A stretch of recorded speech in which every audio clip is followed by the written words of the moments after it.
Today we have some students with us that is in one of Seidman's newest programs, the full-time integrated MBA program, FIMBA.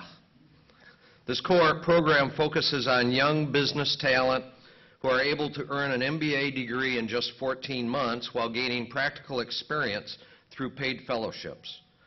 Consumers Energy, our speaker today, hosted one fellow during the inaugural year of the program and continues to participate this year by hosting two.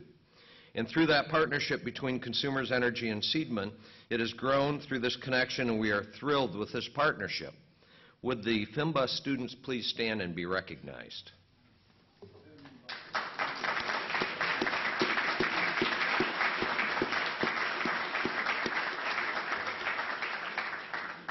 Thank you.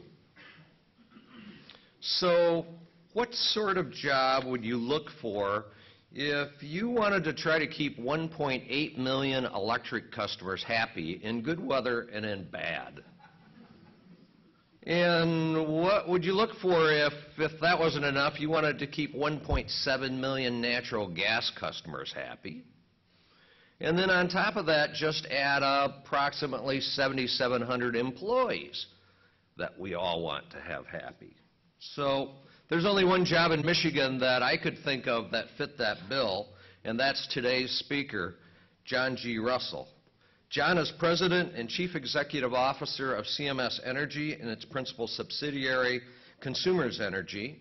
John is responsible for annual revenues of $6 billion and assets totaling over $15.3 billion. John's held a variety of positions within Consumers Energy, and he even held a stint here in Grand Rapids at Myers Incorporated. John graduated from Michigan State University, although coming from Grand Valley, we won't hold that against you, yeah. And he completed a program in management development at Harvard Business School.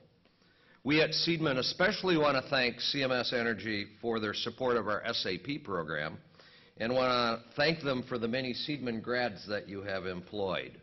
So without further ado, I would like to introduce you to John Russell. Thank you. Thank you, John.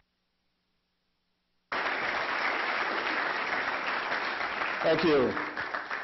It's great to be here today. A couple things. I spent 15 years here living in this community. Told a couple people coming in, Matt McLogan and others, you don't know how special you have it here. I travel around this state all the time with the job I have. I'll show you about the company and some of the things we do. This is a great community, a great place, and a great school. So I'm thrilled to be back. I will also tell you, too, when Peter Secchia asks you to do something, you do it. So Joan is nicer, but when Peter asks, you do it. Let me talk about the company. I think you know us as an electric company, but I want to give you a perspective of what CMS is, who CMS is. But I'll talk a lot about Consumers Energy, the energy business, and I'm hoping to have some pretty rich dialogue, particularly with the students. Which student are we sponsoring? Did we sponsor one of you? There you go. How you doing? All right. Let's get into the presentation. We expect you to do better than these guys. We are the fourth largest combination utility in the country. You can see here, this is Consumers Energy and the state of Michigan are tied together.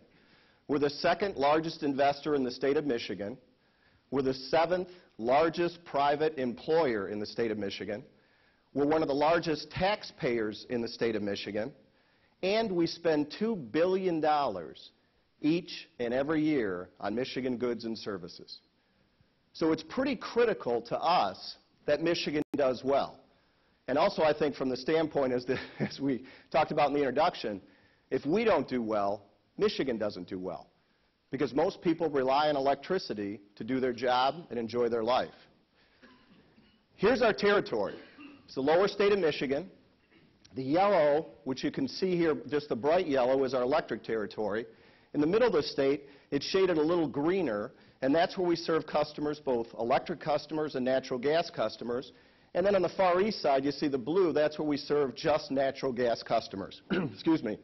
We've got tens of thousands of miles of line, generating plants scattered all over, and I want to talk about that because there's a change in this industry from coal-fired generation to renewable energy.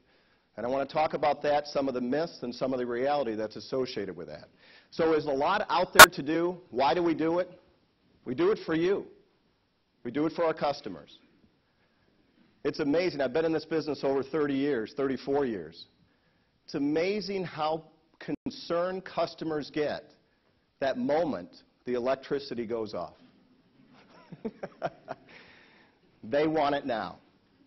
And I'll talk a little bit about it. It's a very unique business that we're in.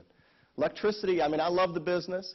Electricity is very unique. And I'll talk to you a little bit about it, hopefully educate you. But most of the things you do, from keeping your houses warm to enjoying life, is powered by us. And we take that responsibility very seriously. You are using more electricity than you have in the past. iPhones, iPads, there's plugs all over the house. This shows you the peak load that we have at our company back the last 20 years. And peak load is that instantaneous, highest amount of electricity that's used by our customers. We hit it generally in the summer because of the weather and the air conditioning. But I also want to show you, too, there's much more behind it than just the air conditioning load. The last peak we broke was 2006, prior to the recession.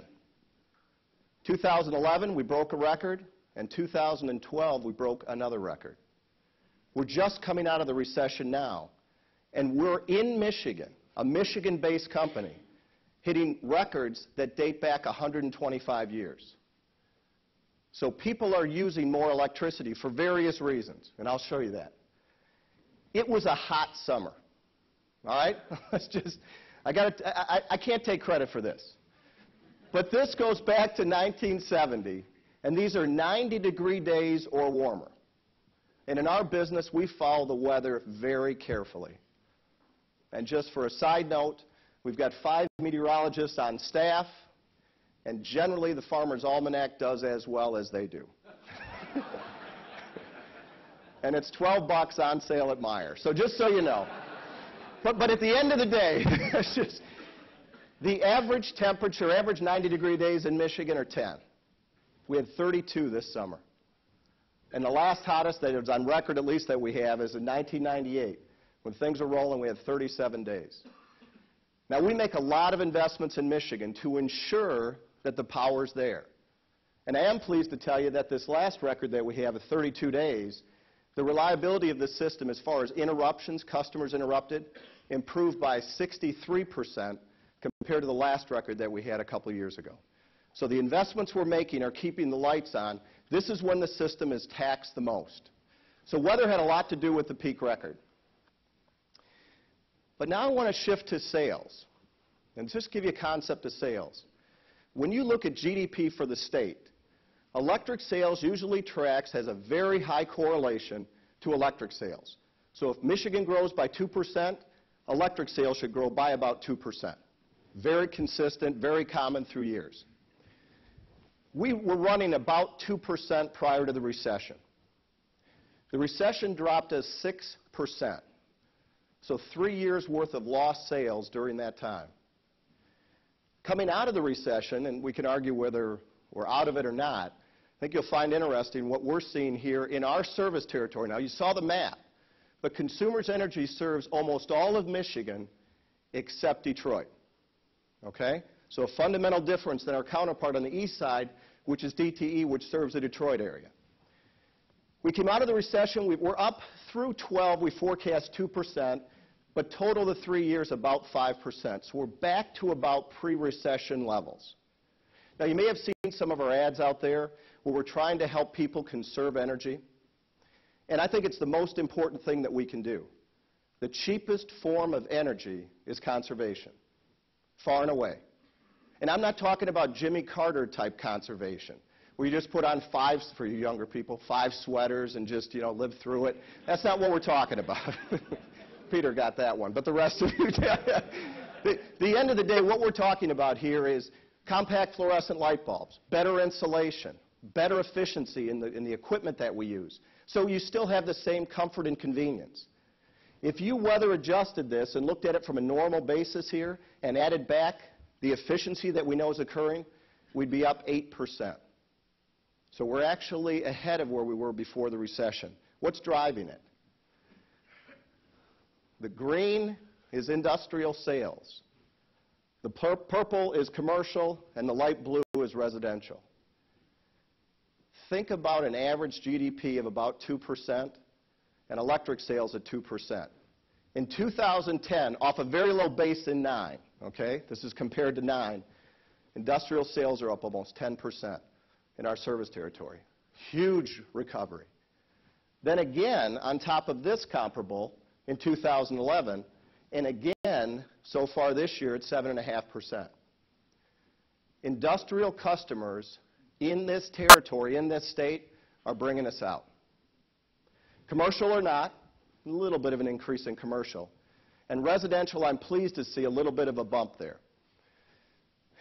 Where I sit, we can see, we call them new connections. If anybody's building a house, building a business, they basically have to come to us, unless they want to be independent of our system, both electric and gas. So we can look out and see all the new businesses that are going on in the state of Michigan. We're not seeing a whole lot of housing starts. We used to have 40,000 new housing starts a year. During the recession, we were about 2,000. So we've not seen the recovery in the housing market. But from an economic standpoint, an economic development standpoint, having the industrial load drive it is the right thing to do. That will help drive the entire base moving forward. So we're seeing the recovery, which is good. What's also doing is taxing our infrastructure. And here's the investments we're making in Michigan. $6.6 billion invested in this state over the next 5 years. And you can see this on the map from a lot of different areas. We're investing, if you look at the far right side there, electric reliability. You want your power on all the time. Our reliability is 99.9996 digits. And that's not good enough. Because how often do you want your power on? I see Earl here, former board member. When he's out, he still calls me. Earl, you're not on our board anymore. But I mean, what you have is people have gone so far as to install generators. Just for the I won't pick on you here. Just for those few hours. My target for Earl was to ensure that he never had to use that generator. And I'm still working on it. I'm still working on it. But that's what we're doing, electric reliability. That's important. Emissions. We get labeled as the big polluter in Michigan. And I'll show you some stats on that in a minute. But we're putting billions of dollars in our coal-fired generation to reduce the emissions. And they're having an effect. Renewable energy, I'll show you about that. Ludington Pump Storage and smart energy. We're starting our rollout of the smart grid, which is automating the meters that are currently there today, which are mechanical meters, with a display of radio frequency back to us to see how much you're using. Okay, something that's going to be good. We're the only business I can think of that you use our energy. You have no idea how much you use until you get the bill 30 days later. Right? I mean, I used to work at Meijer. They have these checkout lanes. You can't just take this stuff and leave. Right? How about a gasoline pump?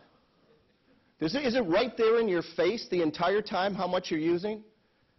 In our business, we say, just go ahead and use it, and we'll bill you. And you need to pay. But that's how it all works. But then with the electronic meters, you'll be able to see how much you're using. And what that does is it helps people conserve the energy. And that's really important, because sometimes the energy is wasteful. And I know this doesn't go on in universities, but sometimes in other universities in East Lansing, if the dorm was too hot, what would the students do? Open the window. Obviously, they're not paying for the energy. So what you want to do is you want to know what you're using and be able to control it in a very efficient way. Let me take you a walk around some of the investments we're making in this state.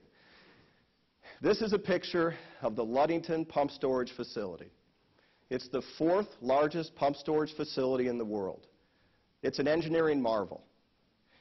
It's 2.5 miles across, and across the north-south area, it's a mile across there. 27 billion gallons of water in that pond. We pump it up at night from Lake Michigan, and then we let it run through during the day when we need the power. The concept here, we built this many, many years ago, was, let me just, some fun facts for you.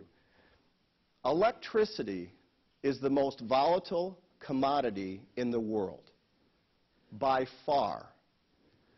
I remember meeting with General Motors, and hopefully there's no General Motors people here.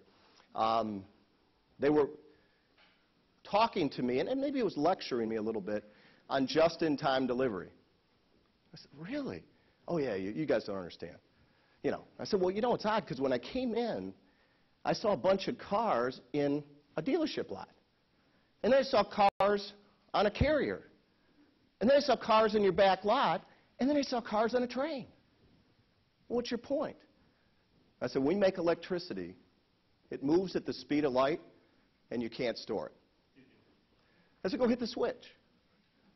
And then go turn it off. That's just-in-time delivery. That's what we do every day. Now, the good news about this plant, and it's only the fourth largest and one of the few in the world, it actually does store energy. And the reason it was built is because people use electricity during the day generally more than they do at night. Power prices are cheap at night. When we were building nuclear plants, those nuclear plants run all the time. You can shut them down, but you don't want to shut down a nuclear plant. It takes days to cool down, days to start back up. So what we would do is take that cheap power from the nuclear plant and pump up these 27 billion gallons of water. And then when power prices were high and customers needed the energy during the day, we would flip the turbines around and run the pumps. Really a great concept. So this is really about an 1,800 megawatt battery. Fantastic. And it really has a purpose in the future, too, for renewable energy. Could we build it again? No way. No way.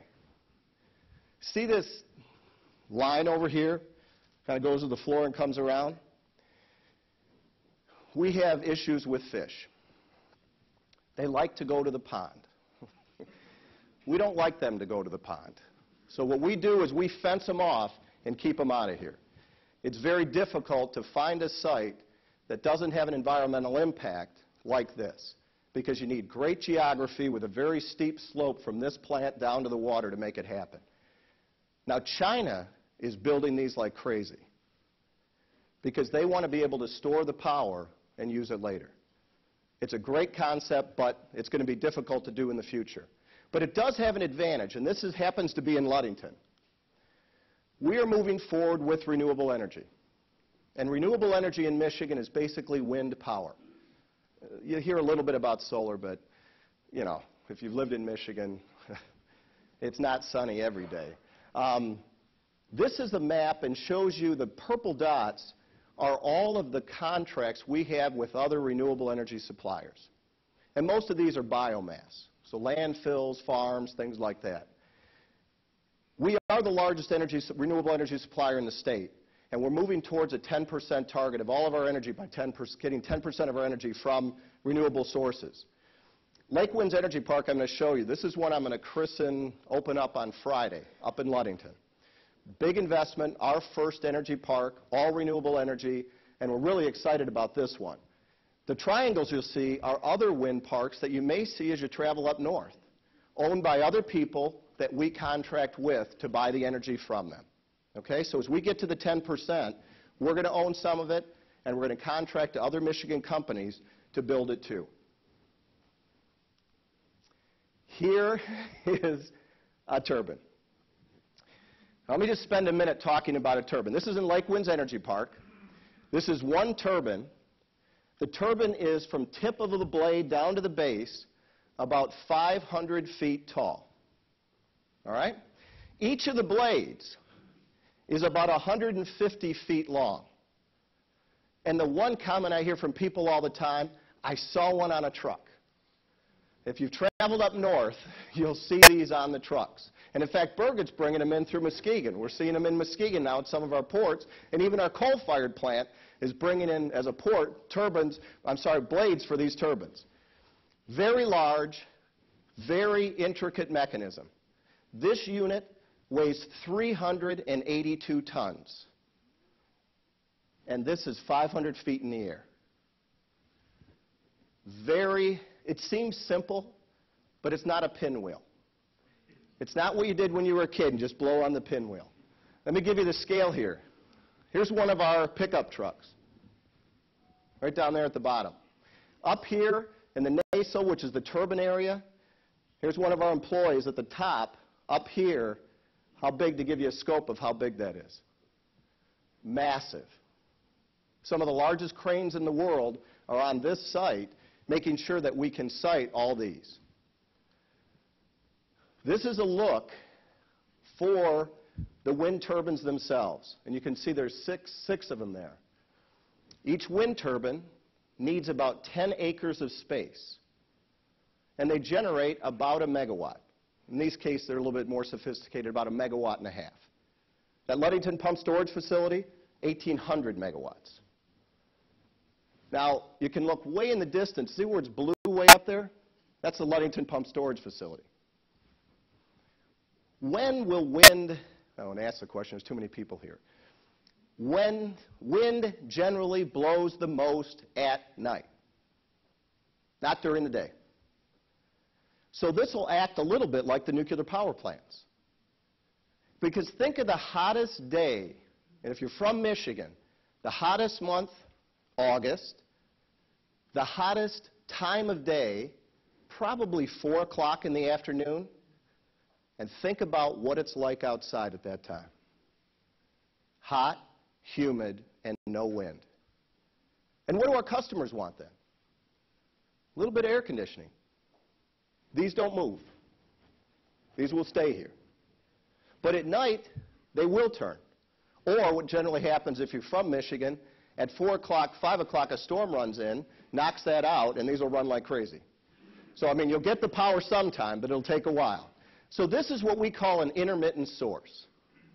Our customers want power 100% of the time. These run about 30% of the time. So we have to balance that intermittent source with the needs that our customers have. Now, let me shift gears. I'm going to talk a little bit about politics right now. And then I'll open it up for questions so everybody can have their shot. There's a ballot proposal that's coming out called 25-25. We are going to be at 10% renewable energy by 2015. This ballot initiative wants us to get to 25% by 2025. Just a couple things to remember about this. One is the cost to do that for us and DTE, the other utility in the state, is $12 billion. Renewable energy is not the cheapest form of energy. It is one of the cleanest, and I want to show you emissions in the future, but it is one of the cleanest sources. But the way the ballot initiative is written, it will change the Constitution of this state. Personally, we've got experts here. The Constitution was not, I don't believe, written for renewable energy. I think it was written for government and the people of the state, but not for renewable energy. If this passes, we will be the only state in the country to have a constitutional amendment for renewable energy. We'll be ahead of California. And I just ask you if that's really what you want to do. If we did this, let me just, since you're Grand Rapids, I'll use this example. If we did this and we did it with wind, we'd have to purchase 500,000 acres to site these wind turbines. And they would go offshore to do that. Look at how much land is taken up here. This is 6 turbines. That's 7 megawatts. You will use that today at this university. If we did this with the 25-25, it would be, the land use would be 17 times the size of the city of Grand Rapids for wind turbines. The reason we have plants today, central station plants, is they're cheaper for our customers. Because each one of these wind turbines has 8,500 parts, and then another 8,500, and another 8,500. A lot of moving parts. But one thing they don't do is require a lot of maintenance. Think of the little turbine you had as a kid. You just blow on it and it turns. There isn't a lot there. So I want to talk to you about that. I want to finish all this because then I want to come back to this at the end if you have any questions about any of this. Here's our emissions. We get labeled the big polluter in the state of Michigan. We've invested $1.2 billion, reduced our NOx and SOx by 70% to date. And this is dating us back to 1998 when some of the Clean Air Act legislation came into play. By 2018, we will reduce SOx, NOx, and mercury by 90%. Now, here's a fact that doesn't get printed very often. I'm in my 50s. The air is cleaner today in Michigan than it's been in my lifetime. Does that surprise you? How come that's not in the papers? The air is cleaner today than it's been in my lifetime. Say 50 years, so I'm a little older, 50 years. That's because of the things that we're doing. And that's something that's a message that people just don't seem to understand. Can we do more? Absolutely. Have we done some already? Yes. And you can see what we're trying to do to get that last level of emissions. That's where it gets tough. Our CO2 is down 7%. So we're making progress towards that end. And I'll tell you personally, as a company, we don't talk enough about that. So I wanted you to know that today. Here's what we're also doing. We're shutting down old coal plants.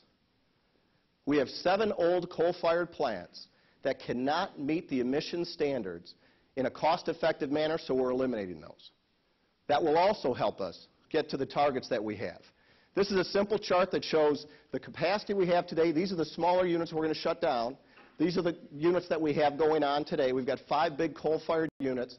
They'll all be controlled, so they'll meet all the emission standards. But you can see what's going to happen in 2015. When we eliminate those plants, and that's 7 plants, 2 of them are on the west side at the Cobb site in Muskegon. If you take the dash line, I don't want to get into the detail here of reserve margin, but take the dash line, that's the amount of power we have to have available based on federal standards. We've got a little bit of a gap. So how do we fill that gap? And this already includes the renewable energy, the wind farm, and the increase at Ludington. Well, you've got several options. And this is the one I want you to think about. Here are current market prices today, about 4 cents a kilowatt hour. If you build a new gas plant, it's about 9 cents a kilowatt hour. So about double, a little more than double. If you build a new coal plant, it's about 11 cents. If you build new wind, it's around 11 or 12 cents. And then nuclear is higher than that, offshore wind, and solar. And actually, I didn't want the chart to go crazy. Solar is more like 40 cents. Okay? But then the scale would look crazy and you wouldn't be able to see it. Here's the line that doesn't get talked about much. It's the very bottom line here, capacity factor. Our plants today run 100% of the time. And you've got to keep in mind, let me just, for full disclosure, you will take the plants down occasionally, and that's planned for, but so will the renewable and solar and all that. There will be some maintenance that's required on any kind of form of energy that you have. Gas plants run all the time. Coal plants run all the time. Onshore wind, like lake winds we talked about, 30% of the time. Nuclear, 100% of the time. Offshore has a better capacity factor. Wind's better in the lakes, so it runs a little bit more. And solar, it's the clouds. It's not that reliable. So as a company, you want the power 100% of the time. So what I have to do, if I build wind, either I have to build 3 times as much wind and hope that the wind regime, where the wind blows, is different throughout the state, which isn't likely, or I have to back it up with something else. You don't hear a lot about that. But just think about, in one thing in your mind, the hottest day in Michigan, when it's still, whether the wind's blowing or not. So this is the message that's out there. Where we're going to build in the future, we're building onshore wind, and we're going to build natural gas to back it up. And we're shutting down some of our coal-fired plants, which will keep the emissions improving year over year over year. Here's what our fleet will look like. This is where we are today, 35% coal, about 32% natural gas. When we get done in 16, we expect coal to be about a quarter of our output. Natural gas will be up to 41, and renewable energy will be up to 10%. So we are changing the profile to accommodate emissions, customer wants and needs, and price. That's something I want to be very clear about. When I talk about resisting 25% renewable, I've already made a commitment to 10, but it's more expensive. And I'll tell you from the business customers, and Grand Valley's one of them, keep our rates low. Keep our rates competitive. So my job is to find the most efficient fuel source and use it to provide you electricity. But I will tell you one thing we won't do is bet it all on one fuel source. Because if you do, that fuel source will be volatile. And if that happens, let's say natural gas, then all of a sudden your prices are going to be expensive. This may surprise you too. Far and away, electricity is the most volatile commodity in the world.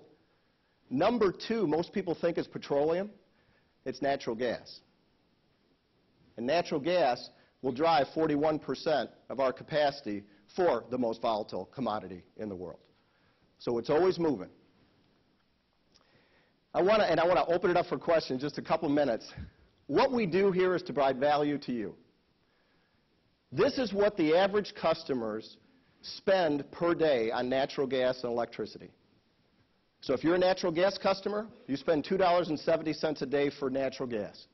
If you're an electricity customer, a little under $3. That's the value we provide to you. Now, when you think about it, this is what you spend in an average day on gasoline. Now you can see the hotbed that gasoline is politically. This is taking out your disposable income, gasoline. This is relatively stable, despite the fact that this is the most volatile commodity in the world. This is number two, and that's 3 or 4. We made a huge mistake in this business 100 years ago. Cars were created in Michigan, generally speaking, and they were fueled by electricity. When you look at this, you can barely see it, but these are some of the first cars in 1900. And you can see the little cord going up to the house. About 40% of all the vehicles first built were electric vehicles. And the reason they were electric is that electricity was available to them to power the motor. There was a great distribution network there was an okay distribution network for electric. But what happened is petroleum companies came in, found a lot of gasoline, petroleum, and ended up being cheaper to run a car on petroleum than it was electricity. And also a lot easier. So it's done. It's over. We lost that. Huge mistake 100 years ago. Some of my predecessors really blew it back in the 1900s. But today, it's coming back. And here's a Volt. I'm not here to advertise General Motors. Remarkable car. We've got a ton of them in the fleet. It is really a very good vehicle, and one that is going to take time to penetrate the market, but it will. Look at the price difference, though. On peak, off peak. Remember I said the volatility of electricity? So on peak is about 4.6 cents, which was pretty similar to the chart I showed you before. And off peak at night, it's about 2 cents. I did the gasoline comparison at $3.50 a gallon. A little bit higher today when I came over here.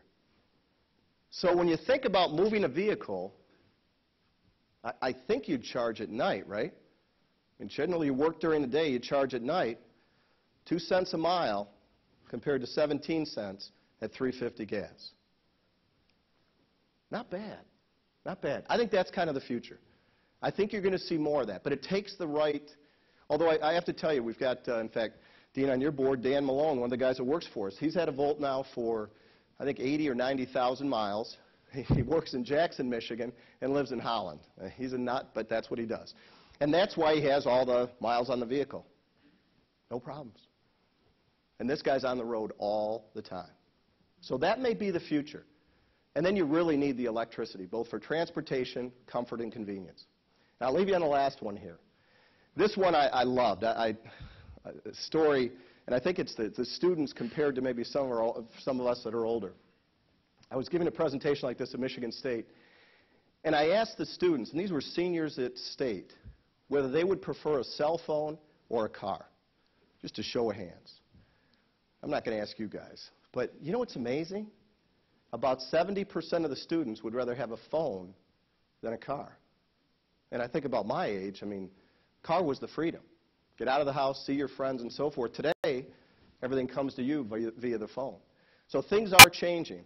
The reason I tell you that, this is what the phone cost. If you bought a phone, kind of a cheap phone, but if you bought a phone, you bought a package, you're spending about $1,400 the first year, because that includes the phone, on cell phone. And when you think about cell phone, what are the two worst things that can happen to you in a cell phone? Well, three, if you have the Apple phone 3. You drop it, it shatters the front, you can't see, right? So that's one bad one. The next bad one is you don't have any service, right? What's the classic ad, can you hear me now? That type of stuff. That's the other one. And the last one is when you're out of power, right? And I'll have to ask a show of hands. How many of you have on occasion, more than once, had your phone die, looked for the first outlet, and plugged it in? Regardless of where you were. You guys are stealing power. Right? Will you plug into Grand Valley and take their electricity? How many of you have been at the airport and done the same thing? When I was in Washington, I asked these guys, they're stealing from the federal government. They're plugging it all over the place. Right? Why do we feel comfortable taking our phone and plugging it in anywhere? Would you go into a friend's home and open up their refrigerator and start eating their food? Well, you may. Or, wouldn't you ask first? Excuse me, could I have this? Or, I'd like this. And you know why you do that? Because to charge your phone, which many people would rather have than a car, a full year's worth of charge is $1. But when you don't have it, you're willing to steal from others. That's enough of that. That's consumers. This is the time. I will take any questions you have based on time. I want to open it up. It's a great business, but there's views and points of views and myths, and I'd be glad to answer any questions you have about anything. Yes?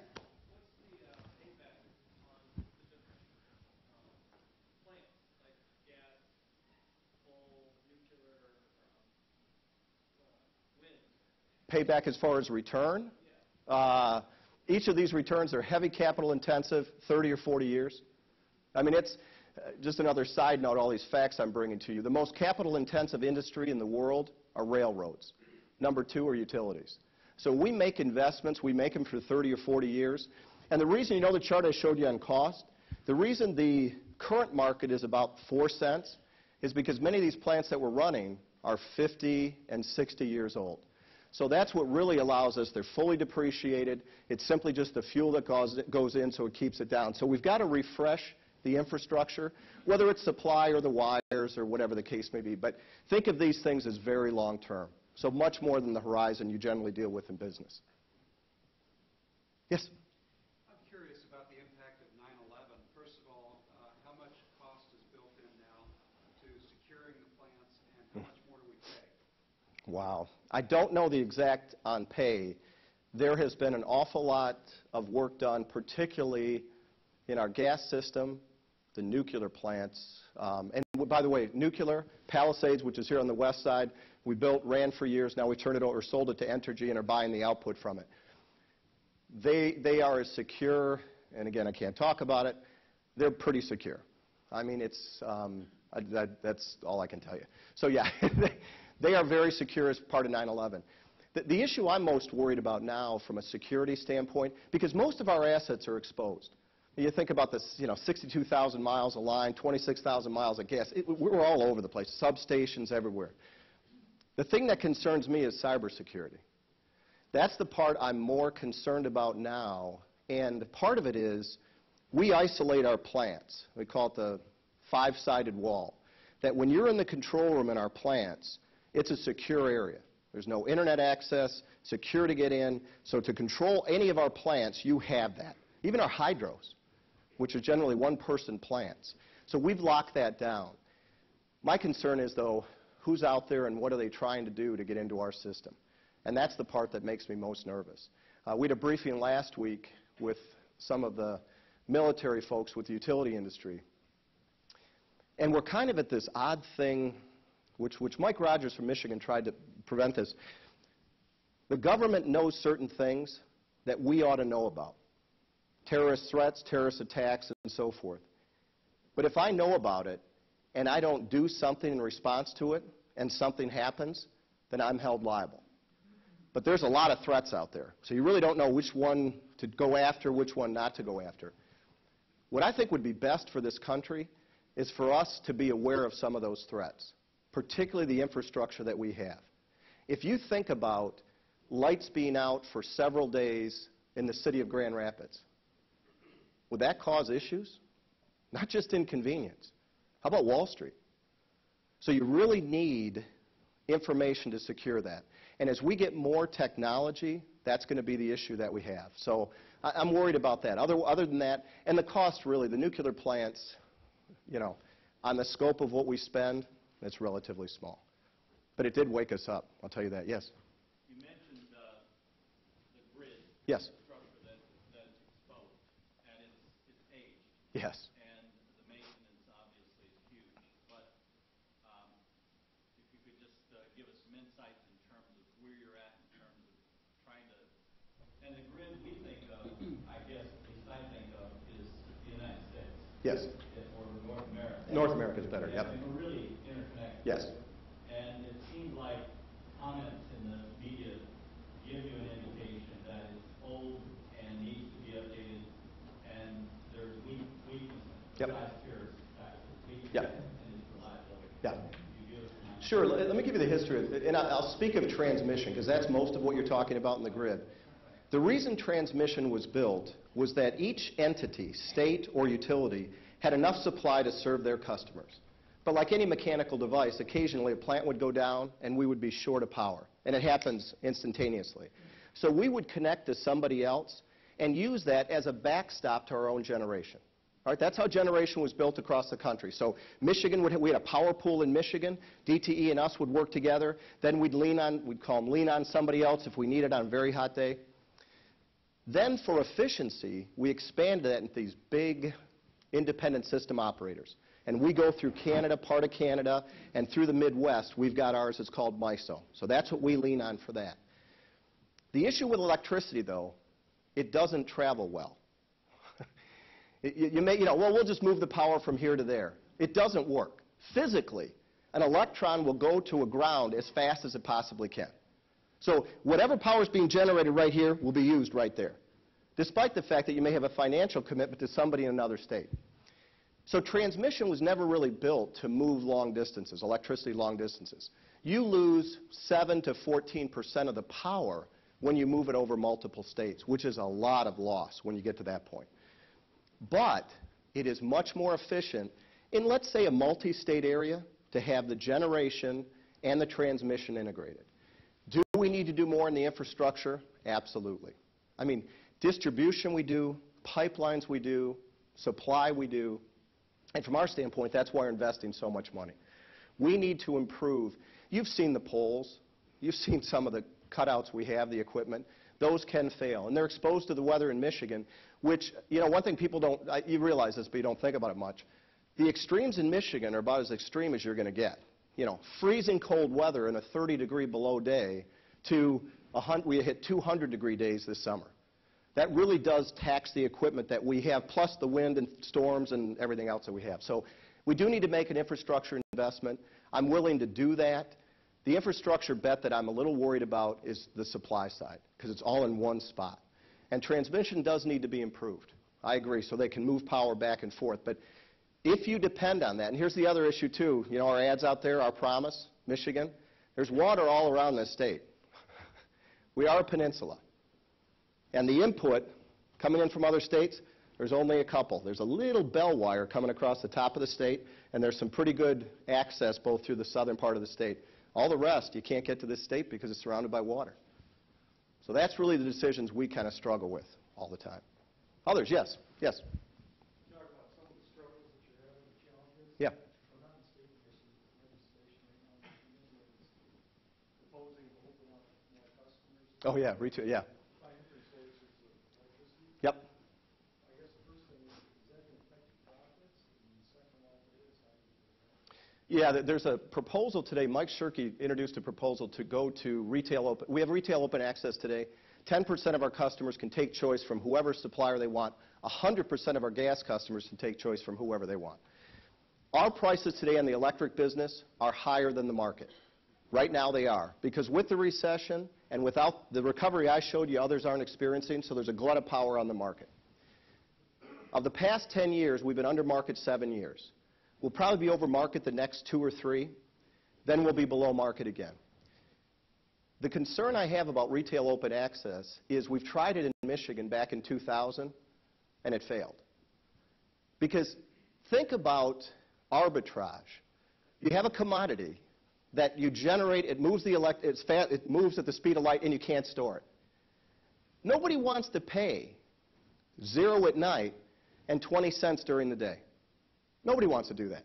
What we do is, and it was part of your transmission piece, we take all of these resources and all of this load on an instantaneous basis, balance it out so it costs this much. The states that have deregulated have the highest costs. They were trying to find the cheap source. And the problem you have is they don't have security. In fact, Peter, you and I were talking about this morning. They don't have the security of a customer base to make these big investments. You know, everything you see here is in the billions. You know, I hate to say this, but millions, I kind of round. I mean, this is a huge infrastructure business.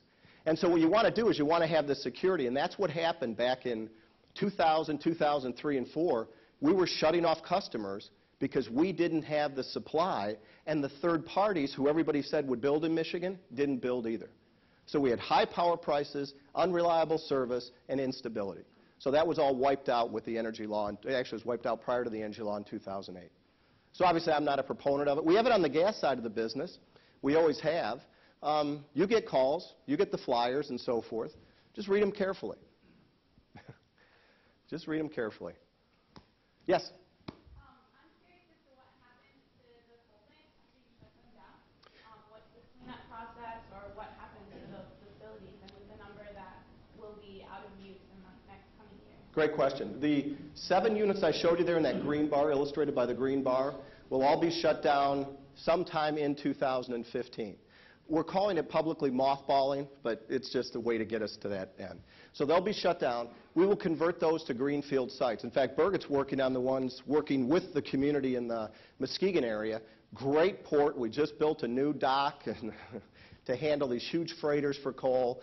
That may be used as an economic development benefit for others. But our commitment is to make it a greenfield site.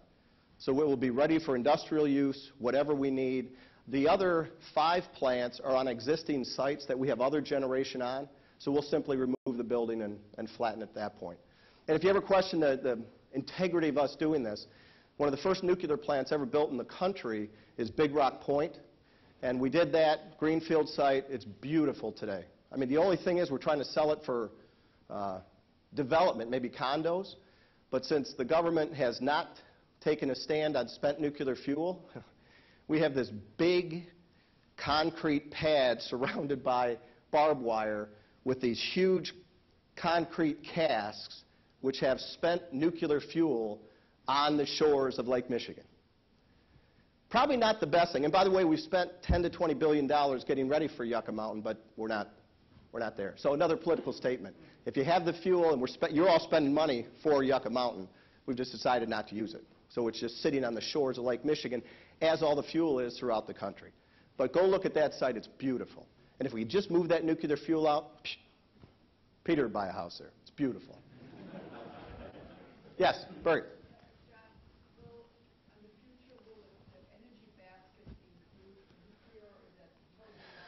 Wow. Yeah. I don't think, it's a great point. I don't think the Japanese incident necessarily killed nuclear. What kills nuclear is the scale that you have to build to make it efficient is about 1,600 megawatts. That's the size of the plant. And that's about, rough numbers, $16 to $18 billion for one plant. Many of the utilities, the biggest utilities in the country, we're fourth. The top 2 or 3 are worth market cap $30 billion, $15 billion. Edison's a little bigger than us at $8 billion. They're planning on building another Fermi unit. That $8 billion that their company's worth, this would be a $12 billion bet. Earl Holton used to be on our board. I'd hate to have to take that to Earl. He'd look at this and say, you've got all these plants all over the state, and this one, you could bankrupt the company? And Earl, I think you went through us, our company, when, remember Midland? Yeah, that's right. You were a commissioner, Matt. That's right. Remember Midland? It is so expensive to build nuclear today. That's the issue. It's green, it's clean, it runs 100% of the time, it's as safe as it's ever been, the controls are outstanding. But I think it's the financial aspect. There will be a couple built. Southern Company's going to build one, and there's one in South Carolina that they're going to build. But I think it's going to be tough. Go ahead. As a follow-up, Yeah. is part of that because of over-regulation? The length of time it takes to get approval from the EPA? Why does it work in France and why can't we do it here? Yeah, great. The reason it works in France and other countries, they have a standard approach. And I'll give you personal history. We tried to build a nuclear plant in Midland. We had Big Rock, we had Palisades. We tried to build the Midland nuclear plant. We tried to adjust the design to accommodate Dow for steam and some other things. So it was a specialty. It was a one-off. Most reactors, not the reactors, but the sites and the construction are one-off in the United States. That makes the regulation more difficult. It makes the siting more difficult. It makes the process longer. Where Europe and others have taken advantage of this, as they said, here's the cookie cutter. Go build this. We got it down. Go build it here. Go build it here. But I think you all know Birgit's from Germany. Let me tell you the big thing in the United States. Our power prices are a hell of a lot cheaper than they are in Europe, Asia, overseas, anywhere. And the reason is we have natural resources. This country was founded on the natural resources we have. We have as much coal as anybody in the world. Now we have as much gas. We're probably 2 or 3 in the country for natural gas with fracking. If we choose to use those resources, great. If we choose not to, that's our choice. We'll have to find an alternative. And that's really where some of the European countries said, we don't have the natural resources. We have to ship it in. We've got to build nuclear. Great question. Yeah, John. You mentioned a few times about storage. Yes. And you showed the vault. Yes. That's a storage issue. Yes. Are there thoughts about battery technologies that go from the micro to the macro level that can be used either at the home or the commercial level? Yeah. And maybe solve some problems with spent batteries that are coming from the vault? That's a great question. There isn't anything of scale today. And the thing that scared the hell out of me is when GM was pitching me on buying a bunch of volts for the fleet, they said, and then what you can do is keep the batteries. And what I saw was this environmental shift of a problem from them to us. So I think I quickly said, hell no. But at the end of the day, I think there's a way to bring the batteries together and do it on a micro basis. I don't think we're going to get to the macro level because, again, it goes back to the point, it's just so many components to produce a little bit of electricity. Scale makes a big difference in this business. So things need to be big and central.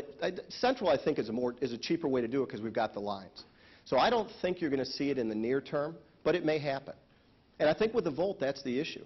Most of the Volts that are being sold are on a lease. So the vehicle goes back to GM, and then they've got the battery issue. Because something needs to be done with those batteries. That's the real struggle we have today. Yes? Just wondering about the infrastructure within the state as far as non-point to private generation of power. What's your current state of the world, and where do you see the future going? As far as private being the other suppliers building the generation? Or maybe individuals that have Yeah. line on their roof Yep. generating more power than they need. Yep. A couple things that will happen. One is, a lot of the wind turbines, the power we're buying today are from third parties, which I support. That's great. They can build some. We'll build some. It's great. For the record, ours are cheaper than theirs, but that's another thing. The other issue, though, is I think we're going to move forward with some distributed generation. So whether it's a wind turbine, solar panels, I think businesses want to show they're green. And they may do it with solar panels on the front of some of their buildings. What we have to do to integrate that is we have to get the smart meters in. So we know when the power is used and when we're buying the power. then at that point, I think we have the opportunity to put more out there and make sure it works at the right time. Because keep in mind the volatility. That's something that, if I leave you one thing, this business is volatile. And so if somebody's generating electricity at an off-peak time and selling it back to me at an on-peak price, I'm screwed. So we don't want that. But you have to have the technology out there. So smart grid's next. And then I think you're going to see that. I think you're going to see the microturbines. I know Fred Keller, I don't see him here today. He's doing a lot of stuff on them. I mean, he's doing a lot with the wind turbines, the solar panels. I mean, all those things are beginning to really have an effect.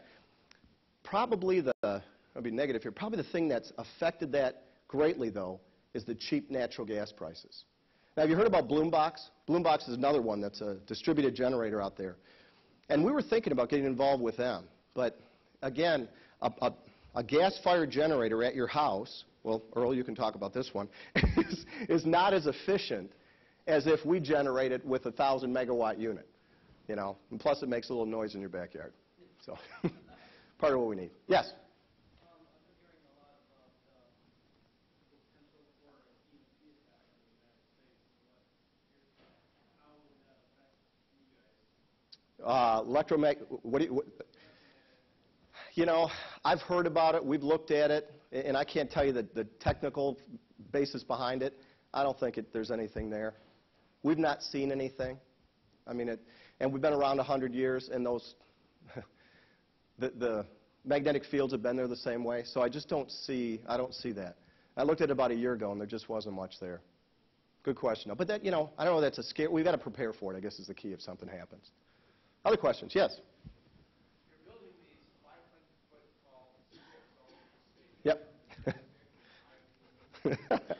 I sense a little bit of sarcasm. Go ahead. Go ahead. Go ahead. Nope, I'm listening. Okay, go ahead. All right. My question is, I think they are majestic. Good, good. But any creative thought given to using them for other things, cell phone towers, broadcast radio towers, billboards, bungee jumping?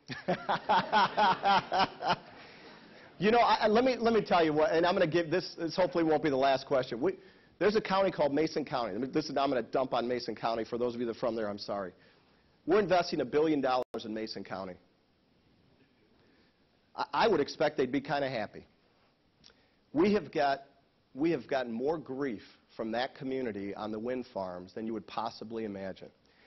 We were trying to do a deal with Michigan State, and maybe even Grand Valley if you want to do it. Michigan State, and this is kind of for us, is, you know, they want to go green for a lot of reasons. Sorry. I actually, I laugh at my own jokes. That's kind of, I didn't mean to do that. But they wanted to go more renewable energy. So I thought we could do is sell them a couple of these turbines up here. You know, or have them lease it. They can use our property. We've got the cranes on site. Once you get the infrastructure there, it's fairly easy to put these things together. So I thought maybe we could do some green and white on the turbine or the tower or something like that. Yeah, I mean, you know, call me crazy. We shipped a blade in that had probably, you know, keep in mind, 150-foot blade, had a red cone on the end of the tip, just for safety reasons as it was traveling. We'd have shut down construction because the people thought we were going to decorate the turbine. Farmers love wind turbines. If they're on their site, if they're getting paid a fee. Farmers like wind turbines if they get a fee. Farmers hate wind turbines if they don't get a fee and they don't get the energy revenue. So the people that are complaining are not the houses you saw in that picture. It's the one next door that we didn't purchase the property from because they have to look at it. And it is amazing how far down the organization in county government, city government, whatever the hell they are, county government, that we had to go through. I mean, an upgrade would be the drain commissioner. I mean, that's moving it up the scale 4 notches.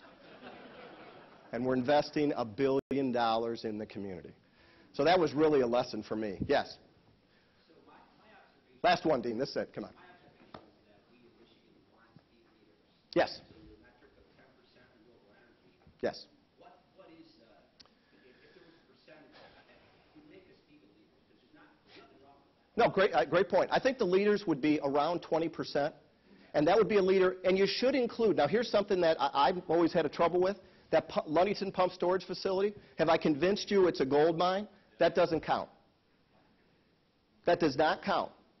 That's 2,000, well, it'll be 2,200 megawatts when we get done. Well, hydro doesn't count. I mean, so other states are at 20%, but they are a little more rational, nothing against this state, but a little more rational, including those types of things. Go ahead, Birgit. But that's what I was going to say. I mean, that there are about 30 states that have renewable Yeah. portfolio standards. Right. But in many cases, they include Hydro. the Pump storage, right. If they did that, we would be, I mean, you know, count that, we're the leader right now when you do that. So that's the message I want to get across. It isn't just about building new wind turbines. It's about, you know, this Ludington pump storage facility is an $800 million investment. So we're using the same facility, new technology, getting more out of it, and we're able to store the wind power at night. There's nothing better than that. But we don't get credit for it in the renewable standard. And the issue on the moving ahead with it, I want the legislature to make that decision. Once it's in the Constitution, wow. In the Constitution, that's us. So anyways, Dean's here. You all have to get to work. So do I. Thank you very much. I really appreciate it. Thank you. Thanks. It was fun? It was good. Good.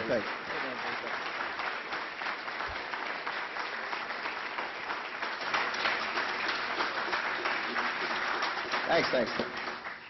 Well, we have a token of our appreciation for John. Thank What'd I you get, very huh? much. Anything for Michigan State in here? Oh, No. I was on the Dean's board. Come on Great now. stuff. Come on No, now. Come on. That's right. That's right. We really appreciate the Thank you support very of much. consumers. Thank you. Thank you very much. Appreciate it. Yeah, great job, yes.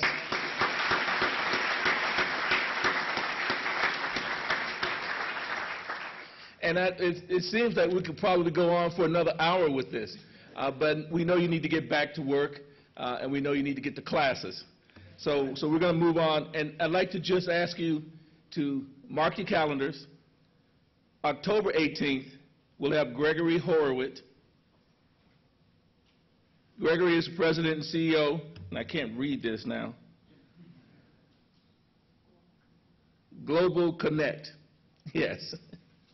And then on the 28th of November, we're going to have Sandy Barua, who is the president and CEO of the Detroit Chamber of Commerce, coming to speak with us as well.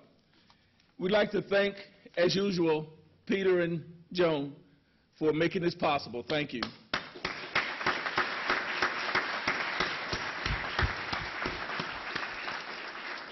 And I'd like to thank all of you for continuing to support Grand Valley State University, the Seidman College of Business, and this Alumni Breakfast Series, and the Peter Secchia Lecture. Thank you very much. Have a good day.